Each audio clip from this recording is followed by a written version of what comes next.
सरकार जहां एक और लोगों के लिए कई योजनाएं चला रही है जिससे उन्हें जीवन यापन करने में कम से कम समस्याओं का सामना करना पड़े, लेकिन ये योजनाएं कुछ भ्रष्टाचारियों की वजह से गरीबों तक नहीं पहुंच पाती हैं।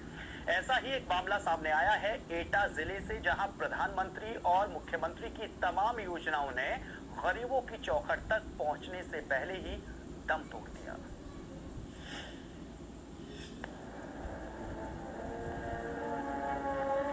एटा मुख्यालय से महज 25 किलोमीटर दूरी पर बसे घनश्यामपुर गांव की तस्वीरें किसी बीहड़ से कम नहीं हैं, जहां ना तो मुख्यमंत्री की ग्रामीण आवासीय योजना काम आई और ना ही प्रधानमंत्री का इज्जत घर यानी घर घर शौचालय योजना। इतना ही नहीं, दबंग ग्राम प्रधान और कुछ भ्रष्ट अधिकारियों की मिलीभगत से इनकी चौखट तक पहुंचने वाली सरकारी योजनाओं ने घर में दाखिल होने से पहले ही दम तोड़ दिया, जिसके चलते ना तो इनके पास रहने को पक्का घर है और ना ही घर में कोई शौचालय।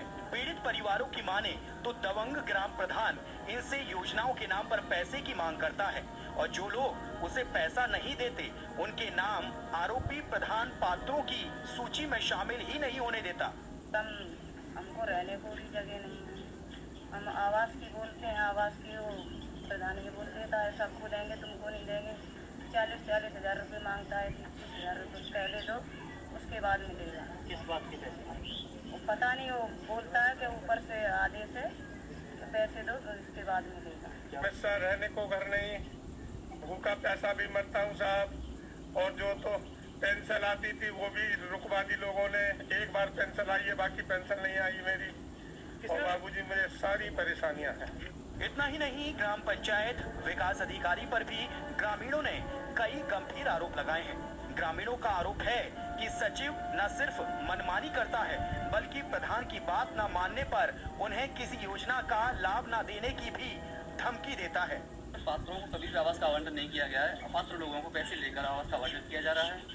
हमारे भी प्रस्ताव पर 2-3-4 बार पंचायत की मीटिंग में प्रस्ताव हुआ है, लेकिन पैसों की पूर्ति न हो पाने के कारण उन्होंने आवास का आवंटन न हमें न करके किसी और को कर दिया है। 30,000 रुपये दे तुम्हें हम मकान देंगे। प्रधान 30,000 रुपए की मांग करता है। तभी तो हमें खबर नहीं दी है, तब आवास देगा आपको। गांव में एक नहीं बल्कि दर्जनों ऐसे परिवार हैं जिनके सिर पर पक्की छत तक नहीं है, जिसके चलते ये लोग फूस के छप्पर की छत के नीचे जिंदगी गुजारने को मजबूर हैं। मॉनसून दहलीज पर है, ऐसे में सवाल ये उठता है कि अगर यहाँ कोई हादसा हुआ तो उसका जिम्मेदार कौन होगा। पीड़ित परिवारों का दावा तो यहाँ तक है कि अधिकारियों से कई बार शिकायत के बावजूद भी ना तो प्रधान पर किसी तरह की कोई कार्रवाई हुई और ना ही सचिव पर।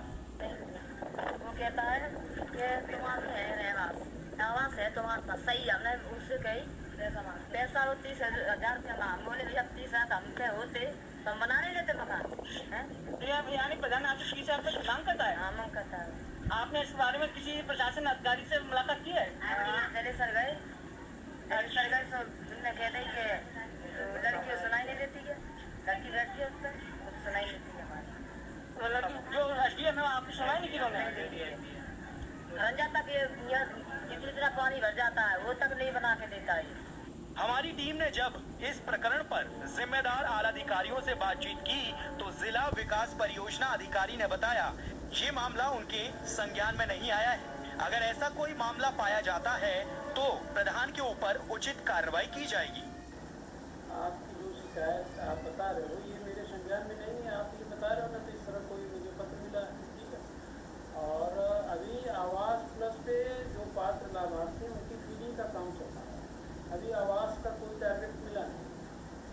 तो अगर इस तरह से प्रदान करना है तो उसको मैं लिखवाता हूँ, जाँच कराता हूँ, अगर दोषी है तो शिकायत कार्रवाई। पीएम मोदी और सीएम योगी हर गरीब को पक्का मकान और हर घर में शौचालय देने की बात करते हैं, लेकिन पीएम और सीएम के प्रयासों पर कहीं न कहीं सरकारी नुमाइंदे ही पलीता लगा रहे हैं। लेकिन देखने वाली बात यह होगी कि हिंदी खबर पर खबर दिखाने के बाद और इन तस्वीरों को देखकर जिला प्रशासन किस तरह संज्ञान लेता है और आखिर कब तक दबंग प्रधान और भ्रष्ट सचिव पर कार्रवाई होती है। रविकांत शर्मा, एटा हिंदी खबर।